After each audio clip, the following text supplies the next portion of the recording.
నమస్తే, welcome to our channel. నేను మీ పద్మావతి. ఈ రోజు మనతో పాటు ప్రముఖ ఆధ్యాత్మికవేత్త మరియు శ్రీచక్ర ఉపాసకులు మణికంఠ శర్మ గారు ఉన్నారు.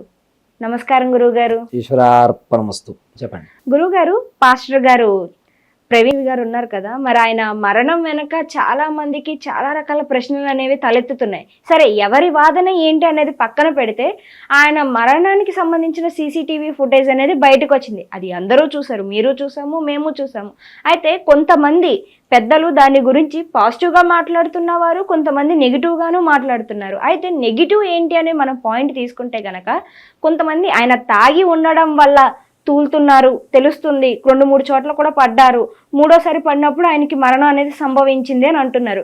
అయితే ఇక్కడ చూసుకుంటే గనక అదే వీడియో చూసిన ఇంకొంతమంది పాస్టర్లు ఏమో లేదు, అక్కడ ఇంకేదో జరుగుతుంది, అతను పడినప్పుడు ఒక పొగ అనేది మాకు అక్కడ కనిపించింది, ఆ పొగలోనే ఏదో జరిగింది, సంథింగ్ ఏదో జరుగుతున్న సమయంలో అది రికార్డ్ అవ్వకుండా ఉండడం కోసం క్రియేట్ చేసిన ఆ వైబ్ ఏదైతే ఉందో అది మా కళ్ళని ఏదో కప్పుతుంది అని ఇంకొంతమంది క్రియేట్ చేస్తున్నారు. సో ఇదంతా విన్న తర్వాత మీకేమనిపిస్తుంది? అసలు వాస్తవానికి ఏమిటంటే నిజాలు అనేటువంటివి పోలీసు వ్యవస్థ చూడవలసిన విషయం మొదటిది.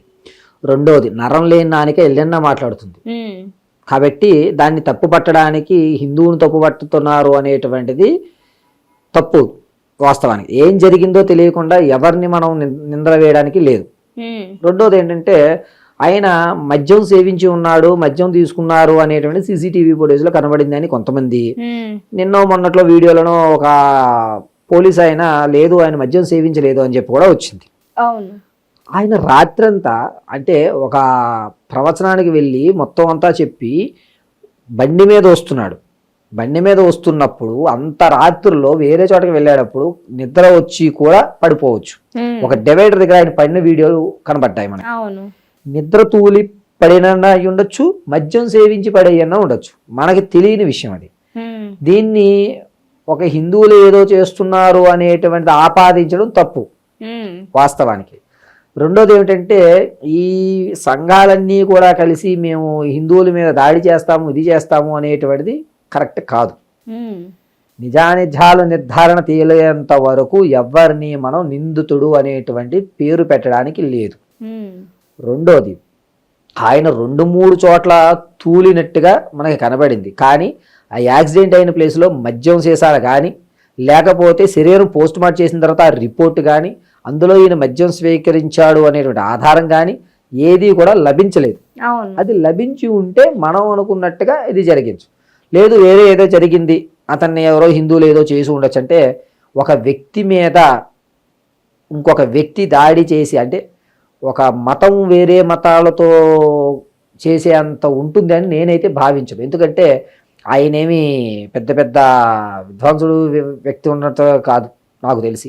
ఆయన ఏంటంటే కేవలము ఒక ప్రచారం చేసుకొస్తున్నాడు. ఆయన్ని సంహరించడం వల్ల ఎవరికి ఉపయోగం, ఎవరికి లాభం? లాభం ఉంటేనే కదా ఏదైనా చేయగలుగుతాం. లాభం లేకపోతే ఎవరు ఎందుకు చేస్తారు? పోనీ ఆయన్ని ఏమైనా సంహరించేస్తే, ఆయన ఏమైనా చంపేస్తే ఏదైనా యువతల వాడికి ఒక అవార్డు లేకపోతే అతను ఒక గుర్తింపు వస్తుందా? రాదు కదా. మరి హిందువులకి అసలు అది క్రిస్టియానిటీకి సంబంధించి, ఇది హిందువుల మీద ఆపాదం. ఈయన చంపితే, ఈయన సంహరిస్తే మనకేమన్నా ఆయన పాస్టర్ పోస్ట్ ఇస్తే ఏ హిందువు అయినా తీసుకోవడానికి రెడీగా ఉంటాడా? కాదు గురుగారు. ఇంకొంతమంది అంటున్నారు, ఇప్పుడు ఆయన అలా ప్రచారాలు చేస్తున్నారు కదా, మా దేవుడి గురించి ప్రచారాలు చేయడం ఇష్టం లేక ఇలాగ ఎవరో చేసుంటారు, ఖచ్చితంగా ఇది హిందువుల పనే అని మాట్లాడుతున్నారు. ఒక్క ప్రవీణ్ ఒక్కటే కాదు కదా ప్రచారం చేస్తున్నారు, చాలా మంది ఉన్నారు. మరి ఇంతమంది ఉండగా ఆయన మీదే టార్గెట్ హిందువులు పెట్టడానికి ఆయన ఏమన్నా వరల్డ్ రికార్డు కేఏ పాల్ కన్నా గొప్ప ఆయన? కేఏ పాల్ మీటింగ్ పెడితే కొన్ని లక్షల మంది వచ్చారు ఆ రోజుల్లోనే. ఈయన అంతకన్నా గొప్ప ఆయన ఈయన మీద మనం చేయడానికి? అది ఏమిటంటే, ఏం జరిగింది అనేది తెలియనంత వరకు మనం ఏ అపరాధం చేయడానికి లేదు. అలా అని చెప్పి హిందువుల మీద అపరాధం వేయడం కూడా తప్పే. అంటే ఇప్పుడు ఈ రకంగా కూడా చూసుకోవచ్చు అంటారా? అంటే కొంతమంది సెక్యులర్ అయిన వాళ్ళు కూడా ఉన్నారు, మన హిందువులే క్రిస్టియన్లోకి చాలా మంది డివైడ్ అయిన వాళ్ళు ఉన్నారు. అది వారి వ్యక్తిగత విషయం, ఎవరి ఇష్టానికి వచ్చినట్టు వాళ్ళ దేవుణ్ణి వాళ్ళు ఎంచుకోవడం అనేది వ్యక్తిగతంగా ప్రతి ఒక్క మనిషికి ఉన్నది. అది దాని గురించి మనం ఎవరు కూడా మాట్లాడడానికి లేదు. అయితే ఇక్కడ కావాలని హిందువుల్ని ఈయన మరణం ఏదైతే ఉందో దాన్ని వాడుకొని హిందువుల్ని టార్గెట్ చేస్తున్నారు అని ఇంకొంతమంది మాట్లాడుతున్నారు. ఇది వాస్తవమే అనుకోవచ్చు అంటారా, లేకుంటే దీని వెనకాతల కూడా ఇంకేదైనా ఉందనుకోవచ్చు అంటారా? 90% ఇదే నిజమని చెప్పడానికి లేదు. హిందువుల మీద ఆపాదన చేయడానికి వాళ్ళకి ఉన్నటువంటి అస్త్రంగా వాడుకుండొచ్చేమో. ఓకే, అస్త్రంగా వాడిన అవకాశం. ఇప్పుడు ఈ మధ్య ఏం జరిగినా అబ్బాబే అది అతనే చేశాడండి అంటుంటారు. చాలా వరకు కూడా మనం ఇటువంటి మాటలు మనం చూస్తూనే ఉంటాం. కానీ అతను తన దేవుణ్ణి ప్రచారం చేసుకుని వెళుతున్నటువంటి దారిలో జరిగిన సంఘటనకి అసలు హిందూకి సంబంధమే లేదు. వాళ్ళ దేవుడి ప్రచారం ఆయన చేసుకుంటున్నాడు, మన దేవుడి ప్రచారం మనం చేస్తూ ఉంటాం. మనం ఆయన దగ్గరికి వెళ్ళి సంహరించవలసినంత అవసరం నాకు తెలిసి ఏ హిందువుకి ఉండదు. అది కాంపిటీషన్ కూడా కాదు, పోనీ ఒకే వర్గం కాదు. కాబట్టి దాన్ని నిర్ధారించడం అనేది ఖచ్చితమైన ప్రకారం కాదు. హిందువుల మీద బురద జల్లుతుంటే మనకు ఉన్నటువంటి సంస్కృతి ఏంటంటే చేత కాకుండా చేతులు కట్టు కూర్చోవడం. మన ఎందుకులే అని మన యొక్క మంచితనాన్ని వాళ్ళు చేతగానితనంగా తీసుకుంటున్నారు. కాబట్టి మనము దీనికి స్పందనగా నిర్ధారణ వచ్చిన తర్వాత కానీ మాట్లాడితే బాగుంటుంది అని నా వ్యక్తిగత అభిప్రాయం. కాదు గురుగారు, అదేదో ఒక చిన్న యాక్సిడెంట్ రూపంలోనో లేకుంటే ఇంకేదో జరిగింది, తన మరణానికి అతను చనిపోవడానికి కారణమైతే అక్కడ ఏ మనిషి కాదు అని అనేసి కొంతమంది చెప్తున్నారు. అయితే పోస్ట్ మార్టానికి సంబంధించిన రిపోర్ట్స్ అయితే ఇంకా పూర్తిగా బయటికి రాలేదు, వివరాలు కూడా బయటికి ఏమాత్రం చెప్పట్లేదు.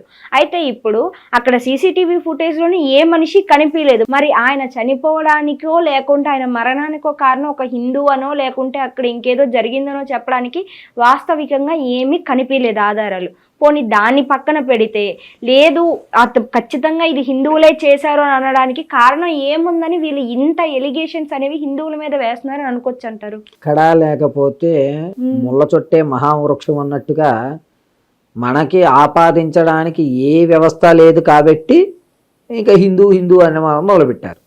వాస్తవానికి ఆయన గత జీవితంలో కానీ కొన్ని రోజుల క్రితం కానీ ఎవరితో అన్నా హిందువులతో గొడవపడి ఉంటే దాన్ని మనకి ఆపాదించవచ్చు. ఓ ఏలే చేస్తారు అని. ఆయనకి అంత వ్యవస్థ ఉన్నవాడైతే కాదని నేను అనుకుంటున్నా. అంటే అతను పెద్ద గురుస్థానం మంచి పీఠము అతను ఇది చేసాం ఇది అలా ఇది కాదు. అలాంటి కాని వ్యక్తి మీద వ్యక్తిగతంగా ఎవరంత రిస్క్ తీసుకుని చేస్తారు? అవసరం ఏముంది? ఒకవేళ అలా చేయాలన్నా అక్కడ ఏదైనా ఎవిడెన్స్ దొరకాలి కదా గురువు గారు. ఇక్కడ నేను ఏమంటున్నానంటే అతను తాగాలేదు, అతనికి అలవాటు లేదు అని చాలా మంది పాస్టర్లు బయటకు వచ్చి చెప్తున్నారు. డ్రింక్ అలవాటు లేనప్పుడు లేదా ఇంకేదో వ్యక్తిగత విషయమో లేదు ఎవరైనా చంపేశారో అని అనుకో ఏదో ఒక ఆధారం అనేది దొరకాలి కదా.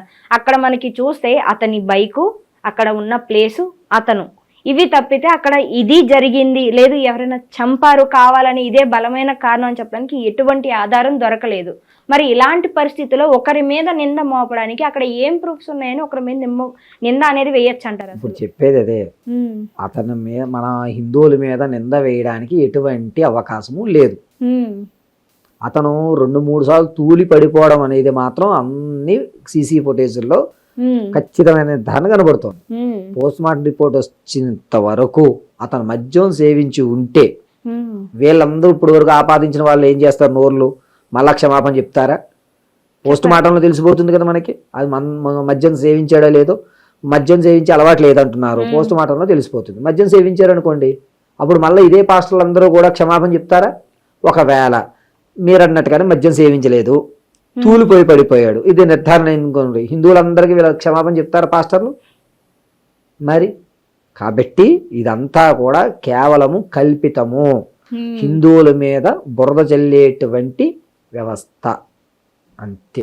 కావాలని చేస్తున్నారు అనుకోవచ్చు అంటారు? అయితే నేనైతే 90% కావాలనే చేస్తున్నారు వాళ్ళు. నిజంగా గురువు గారు వీలైనంత వరకు ఇదంతా కూడా చూస్తుంటే ఇదంతా కావాలని వీళ్ళే ఏదో కుట్ర పండుతున్నారు, ఈ మరణాన్ని అడ్డు పెట్టుకొని ఏదైతే చెయ్యాలి అని అనుకొని వీళ్ళు ముందు నుంచే మనసులో ఏదైతే సంకల్పం ఉందో దాన్ని దీని ద్వారా తీర్చుకుంటున్నారు అని చాలా మంది మాట్లాడుతున్నారు. బట్ ఏది ఏమైనప్పటికీ కూడా దీనికి సంబంధించిన డీటెయిల్స్ అన్నీ కూడా ఆ పోస్ట్ మార్టం డీటెయిల్స్ అనేవి బయటకు వస్తే కానీ మనం ఏది కూడా ఒక నిర్ధారణకు రాలేం. కాబట్టి మరి ఇంకా వేచి చూద్దాం. మరి రిపోర్ట్స్ వచ్చిన తర్వాత మరోసారి దీని గురించి మనం మళ్ళీ ఇంకోసారి మాట్లాడదాం. వాస్తవానికి ఏంటంటే పాస్టర్ గారి విషయంలో హిందువులు చలించకపోవడానికి మెయిన్ కారణం ఒకటి ఉంది. మన హిందువులు ఏదన్నా సరే చలనం తక్కువ ఉంటుంది. కాశినేని బాబా ఆశ్రమం కూలగొట్టారు, ఇప్పుడు వరకు ఎవరైనా దాని మీద ఒక స్టేట్మెంట్ కానీ అది ఎందుకు కూలగొట్టారని కానీ మన వాళ్ళు ప్రశ్నించలేకపోయారు. పాస్టర్ గారిది ఎంత ముందు మన హిందువులు మేలుకొని కాశినాయని బాబా ఆశ్రమం గురించి మాట్లాడండి, మాట్లాడిన తర్వాత అప్పుడు ఇక్కడికి వద్దాం. ముందు మన సాంప్రదాయమైనటువంటి కాశినాయని బాబా ఆశ్రమం మీద కూలగొట్టారు, దీని గురించి ముందు మాట్లాడండి. పాస్టర్ గారి గురించి తర్వాత చర్చించండి. మనం హిందువులు మన దేవాలయాలు కూలగొడుతుంటేనే ఒక్కరు ఒక వ్యాఖ్య ఒక వ్యవస్థ లేనప్పుడు నువ్వు పాస్టర్ గురించి ఏం మాట్లాడతావు? కాబట్టి ముందుగా నువ్వు హిందువు అయితే ఆ కాశినాయని బాబా ఆశ్రమం ఎందుకు కూలగొట్టారు ఏమిటి, దాని యొక్క వ్యవస్థ ఏమిటి, మీ ఛానల్ వాళ్ళు ఎవరన్నా సరే దాన్ని వెలికి తీసే ప్రయత్నం చేయండి. అంతే తప్ప ఆవిడికి రేణుకి ఎల్లమ్మ వచ్చింది, ఈయన సూపర్ స్టార్ అయ్యాడని చెప్పి ఇలా మీడియాలో కూర్చోబెట్టద్దు. ముందు ఏంటంటే కాశినాయని బాబా గారి గురించి బయట తీయండి, తీసి ఆ ఆశ్రమం యొక్క గొప్పతనం తెలియజేయండి. ఆ తర్వాత హిందూ దేవాలయాలు జరుగుతున్న ఒక్కొక్క దాని మీద ఒక్కొక్క వీడియో తీయండి. నిన్నగాక మొన్న హైదరాబాద్ పరిసర ప్రాంతాల్లో ఒక ఇంట్లో శివాలయం బయటపడింది, భూమిలో శివాలయం బయటపడింది. ఎన్ని మీడియాలు కవర్ చేసాయి? అదే కుంభమేళాలో పూసలు అమ్ముకునే ఆవిడని మాత్రం ప్రతి మీడియా కవర్ చేసింది. అది కాకుండా ఈ ప్రవీణ్ పాస్టర్ గారి గురించి ప్రతి ఒక్కరు మాట్లాడుతున్నారు, కాశినాయని బాబా ఆశ్రమం గురించి ఒక్క మాట్లాడలేదు. అఘోరీ గురించి ఆవిడ పెళ్లి చేసుకుందని ప్రతి మీడియా ఛానల్ మీటింగ్లు పెట్టింది. కానీ అదే హిందూ దేవాలయమైనటువంటి మన దేవాలయాల్లో అన్యమతస్థులు పై అధికారంలో ఉన్నారు, దాని గురించి ఎవరు మాట్లాడరు. సరే, ఇలా అని పక్కన పెడదాం. హిందూ దేవాలయాలు ఎన్ని ఉన్నాయి, వీటిలో ఇప్పుడు ఎన్ని ఖచ్చితమైన బ్రాహ్మణతో ఉన్నటువంటి దేవాలయాలు ఎన్ని, బ్రాహ్మణులు లేకుండా పోషణ లేకుండా ఉన్న దేవాలయాలు ఎన్ని, పురాతన దేవాలయాలు ఎన్ని ఎవరికైనా తెలుసా? ఒక్కొక్క దేవాలయానికి ఒక విశిష్టత, ఒక ఆర్కిటెక్ట్ వ్యవస్థ నడుస్తూ ఉంటుంది. ఇది మాత్రం ఎవరు మాట్లాడరు. కొత్త కొత్త దేవాలయాలు వెలుస్తున్నాయి, దాని పోషణ ఎలా చేస్తారు ఇది మాట్లాడండి. మీడియాని పిలిచి కూర్చోబెట్టి ఈ కాశినేని బాబా గురించి ఎవరన్నా సరే వెలికి తీయండి. ఆశ్రమం అది ఎంత గొప్ప ఆశ్రమం నాకు తెలుసు, దాని గురించి నేను తదుపరి వీడియోలో మీతో కూలంకషంగా చర్చిస్తాను. పరమేశ్వర అర్పణం.